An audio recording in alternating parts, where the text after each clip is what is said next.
Hi, welcome to Lecture 4A. This is a continuation from Lecture 4, where we looked at the effects of disruption of attachment, so aka deprivation. Just a quick recap: deprivation, or the effects of disruption of attachment, is where you have created a bond with a primary caregiver, but that has been disrupted. So, for example, somebody's been taken to hospital for a short period of time.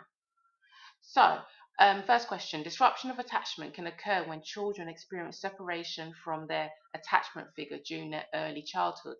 Outline one study of the effects of disruption of attachment. So it's only for 4 marks. So you briefly outline what Robertson and Robinson done with those children who had Laura, John, who had Kate, etc. What they done, they video recorded them, and they found out that the effects of disruption can be really bad for children, especially if they don't have high levels of substitute care. So very briefly describe what Robinson and Robinson done. Simon, a 2-year-old boy, was left by his parents in a residential nursery for 9 days.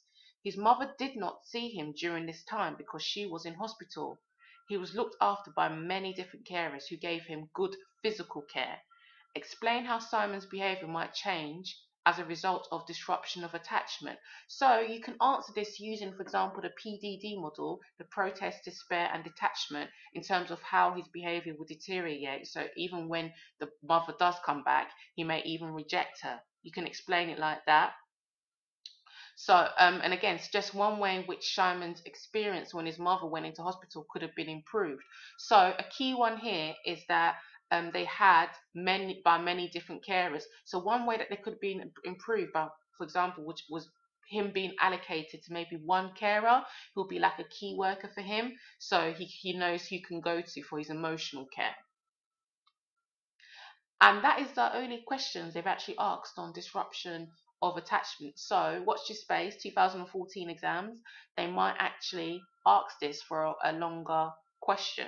So maybe a 12 mark or something. So be aware that you fully know the Robinson and Robinson study, the case studies with the different children, and what it shows about being separated, that it can be okay as long as we have really good substitute emotional care.